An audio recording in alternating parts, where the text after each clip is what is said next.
На последнем заседании правительства было принято решение о передаче базы данных автоматизированной информационной системы кадастра недвижимости.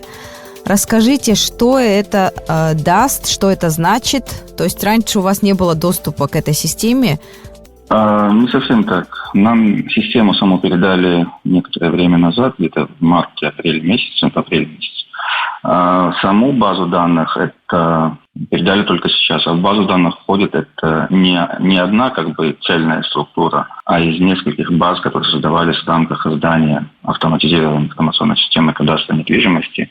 В частности, это база адресного реестра, то есть вся информация по адресам, местоположению, пространственные данные. Дальше база ранее учтенных объектов недвижимости – это отсканированные электронные образы баз данных БТИ, архитектуры, приватизации, землеустройства. Также это база на тестовом участке, то есть в рамках опытной эксплуатации создавалась специальная группа из 1000 объектов недвижимости, которая инструментально проводилась съемка, и формировалась база данных в рамках тестового режима, создавались кадастровые номера и все и тому подобное. И также в этот комплект входит еще цифровая модель рельефа местности. Вот все эти объекты, все эти материалы и ресурсы были переданы нам. До этого это был всего лишь, собранный материал, он находился в ведении управления по землепользованию кадастру, а сейчас и мы не могли им пользоваться, так как были неправомочны в этом плане. А сейчас нам передали эти материалы, теперь мы можем использовать их, подготовить систему к работе в рамках кадастра недвижимости. В данный момент занимаемся подготовкой, то есть вносим всю эту информацию и совмещаем с самой системой, вносим информацию из отсканированных материалов в уже векторные слои и наполняем базу данных, чтобы в период обращения граждан вся эта система работала быстро, эффективно и без задержек. А означает ли это, что кадастр уже в ближайшее время будет полностью готов? Кадастр уже сейчас готов. Мы можем даже без этих манипуляций, без этих действий начать работу. Просто мы ждем. Сейчас идут подготовка законодательных актов, а также главного закона кадастра недвижимости. Он сейчас проходит проверки в профильных ведомствах. Это Министерство экономики, Министерство финансов, а также Министерство юстиции. После этого мы передадим его в Кабмин, аппарат президента и в парламент. После того, как он пройдет все проверки соответствующие и будет принят в той форме, в которой тогда он будет принят, после этого можно сказать, что кадастр запустится только. К этому времени мы хотим максимально подготовиться и не теряем ни одной секунды. Модернизируем систему своими силами уже, получается, и со специалистами, с которыми мы на связи, изучаем ее максимально, пытаемся в условиях, приближенных к реальной работе, оптимизировать и повысить ее эффективность. То есть она создавалась в рамках теории того, как оно должно работать, а мы сейчас пытаемся на практике это сделать наиболее эффективно. И эти базы данных подстраиваем под них. А кто-нибудь уже пользуется данными, которые вы можете выдать с помощью этого кадастра? С помощью системы имейте в виду, потому что кадастр немножко иное. Автоматизированная информационная система кадастра недвижимости, АСКН, так называемая. Да, мы ее ресурсами уже пользуемся. С момента издания закона о картографической и геодезической деятельности пространственных данных мы пользуемся самой системой. В рамках этого закона геодезическая информация, картографическая информация мы предоставляем и правительству. Заинтересованным лицам мы сможем тоже предоставить информацию из этого ресурса в рамках положения о пространственных данных.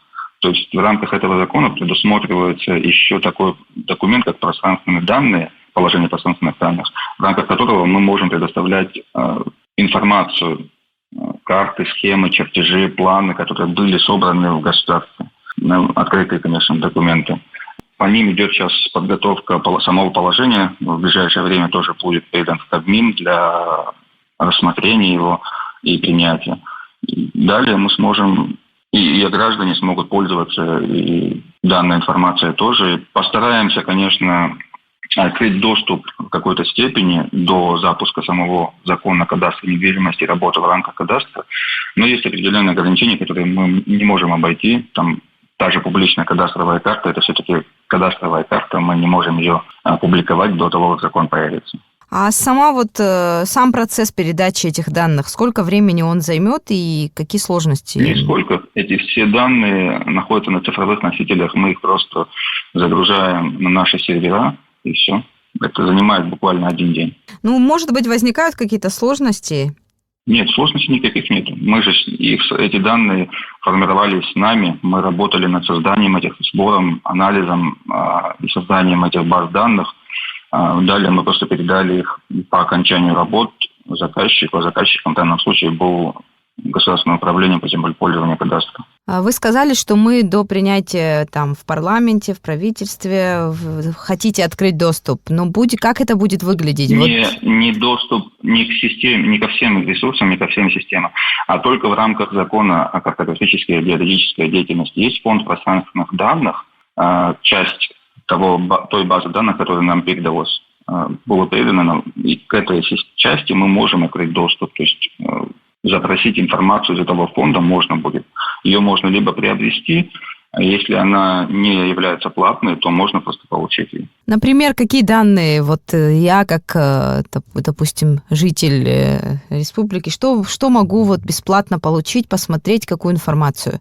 Я вам пока не смогу сказать, это все-таки Кабинет министров будет определять в рамках положения, он будет утверждать ли ставки по стоимости материалов из фонда пространственных данных, и какие материалы будут платные, а какие бесплатные.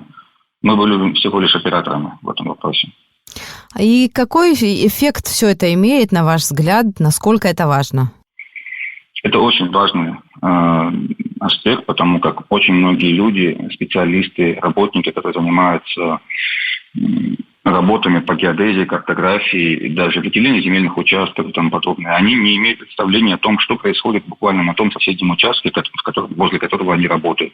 Те же землеустроители, они ограничены в ресурсах, у них нет возможности совместить несколько план-схем, чертежей, карт. Данные системы, данные ресурсы и базы данных позволят все это совместить воедино и увидеть, где что находится, и не совершать ошибок. То есть, когда вы совмещаете границы нескольких земельных участков, выделяемых гражданам, либо изучаете состояние объекта, который выделяется для каких-то целей, а соседняя территория тоже передана кому-то. Дальше кому-то, если нужно увидеть, где что находится, его земельный участок, где находится, он сможет запросить информацию такую сверху, увидеть, как все расположено. При каких-то строительных работах специалисты смогут получить информацию о том, где находятся границы национальных парков, заповедников, полостневых участков, речные долины. И вся информация, которая у нас будет доступна в этих целях, они смогут ее запросить и получить. И для государства это важный проект. Могли бы пояснить, в чем, понятно, для землепользователей, для потенциальных инвесторов, это, конечно, важная и нужная информация. А в целом для государства насколько это важно? Давайте пойдем от большего к меньшему. Во-первых, мы должны будем на этих картах, на этих чертежах, в этой системе показать границы государства, границы районов. То есть их нужно уточнять, нужно создавать специальные комиссии, и надо показать людям, где находятся границы районовых, границы населенных пунктов. Все это нужно показать, отобразить. Это все систематизировать, упорядочить и собрать воедино, чтобы государство знало, где что находится. Не только границы районов, населенных пунктов, но и границы каждого земельного участка. Чтобы это был порядок, который государство должно обеспечивать порядок, и это инструмент для обеспечения данного порядка. И последнее, для создания кадастра, для полноты информации, чего не хватает? Какой информации, вам не хватает? Нам не хватает информации. Нам нужно только начать работу. Вся информация, которая была в стране, была собрана нами. Дальше все остальные, последующая информация, это будет собираться в рамках практической работы. Больше ничего не нужно. Нужна только команда, нужен закон, и чтобы мы могли работать. Тимур, спасибо большое, что нашли время ответить на наши вопросы. Благодарю. Информацию о передаче Кадастровой палате базу данных автоматизированной информационной системы кадастра недвижимости прокомментировал директор Государственной кадастровой палаты Абхазии Тимур Сангулия. Актуальный разговор.